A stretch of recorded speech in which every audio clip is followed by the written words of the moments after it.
మీరు తెలంగాణకి ఏమి ఇచ్చారు? మీరు తెలంగాణ ప్రజలకు స్వస్థత ఇవ్వాల్సిన అవసరం ఉన్నది. 2014లో కేంద్ర అధికారంలో వచ్చిన నాటి నుండి నరేంద్ర మోడీ ప్రభుత్వం తెలంగాణకు అన్ని రంగాల్లో అన్యాయం చేస్తా ఉంది. కేంద్ర ప్రభుత్వం రాష్ట్ర విభజన చట్ట ప్రకారం తెలంగాణకు న్యాయంగా రావాల్సిన పథకాలు, నిధులు, ప్రాజెక్టు ఇంతవరకు మంజూరు చేయట్లేదు. బయ్యారం స్టీల్ ప్లాంట్, నీటి ప్రాజెక్టుకు జాతీయ హోదా, నవోదయ పాఠశాల పలు అంశాల్లో తీరని అన్యాయం చేస్తూనే ఉన్నది. తెలంగాణ మిగతా రాష్ట్రాలకు భిన్నంగా ఇక్కడ కాంగ్రెస్ ప్రభుత్వం, కాంగ్రెస్ ముఖ్యమంత్రి రేవంత్ రెడ్డి గారి నేతృత్వంలో తెలంగాణ రైజింగ్ 2047 లక్ష్యంగా రాష్ట్ర ప్రణాళికలు రూపొందిస్తూ దేశ అంతర్జాతీయ సంస్థల నుండి పెట్టుబడులు ఆకర్షిస్తుంటే కేంద్రం మాత్రం రాష్ట్రంలో పరిశ్రమల ఏర్పాటుకు సహకరించడం లేదు. అడుగడుగున అడ్డంకులు సృష్టిస్తా ఉంది. నిన్నగాక మొన్న ప్రవేశపెట్టిన బడ్జెట్ లో రాష్ట్రానికి తీరని అన్యాయం జరిగింది. రోడ్డు, మెట్రో రైలు, మూసి ప్రాజెక్టు వంటి కీలక ప్రాజెక్టుని విస్మరించింది. జాతీయ అధ్యక్షుడు జవాబు చెప్పాలి ఇవన్నిటికీ. బడ్జెట్ లో బయో, ఫార్మా, సెమీకండక్టర్ పరిశ్రమల్లో, టూరిజం శాఖలు కూడా విస్మరించినారు. దేశ సంపద దృష్టిలో పన్నుల వసూలులో తెలంగాణ ముందు వరుసలో ఉన్న తెలంగాణకు నిధులు మంజూరులు మాత్రం కేంద్రం మొండు చేపు చూపుతూనే ఉన్నది. దేశ జీడీపీలో తెలంగాణ వాటా 5.01%. ఈ లెక్కన చూసుకున్నా కేంద్రం నుండి మనకు 3.76 లక్షల కోట్లు దక్కాల్సి ఉన్నా ఈ 5 ఏళ్ల కాలంలో వాళ్ళు ఇచ్చింది 1.84 లక్షల కోట్లు మాత్రమే. జీఎస్టీ వసూల్లో తెలంగాణ 5 ఏళ్లలో 4.3 లక్షల కోట్లు కేంద్రానికి ఇస్తే కేంద్రం మనకు తిరిగి ఇచ్చింది 3.76 లక్షల కోట్లు మాత్రమే. దానిలో దాదాపు 30% కోత పెట్టారు.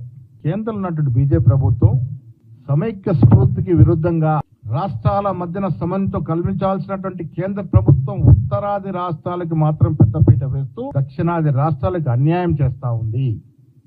ఈ భవిష్యత్తులో ఇది ప్రమాదకర అంశంగా ఎదిగే అవకాశం ఉంది.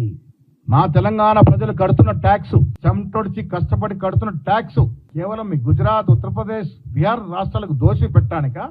ఏం ముఖం పెట్టుకొని జాతీయ అధ్యక్షుడిగా ప్రచారానికి వస్తా ఉన్నాడు? వీటన్నిటికీ జవాబు చెప్పాల్సిన అవసరం ఉంది వారికి. భావోద్వేగాలతో విద్వేషాలను రెచ్చగొడుతూ కేంద్రంలో అధికారులకు బీజేపీ తెలంగాణలో అదే ప్రయత్నం చేయాలనుకుంటుంది. కానీ ఇక్కడ చెల్లదు కాక చెల్లదు. తెలంగాణ ప్రజలు విఘ్నులు.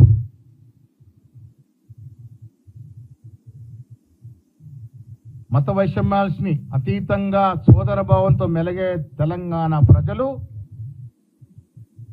బీజేపీ రెచ్చగొట్టే విధానానికి లొంగుతారని నేను అనుకోవట్లేదు.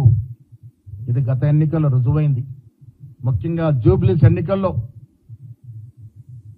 మతం పేరిట, కులం పట్టి ఎంత రెచ్చగొట్టాలని చూసినా మీకు డిపాజిట్ పోయినటువంటి సంగతి జాతీయ అధ్యక్షుడు తెలుసుకుంటే మంచిది.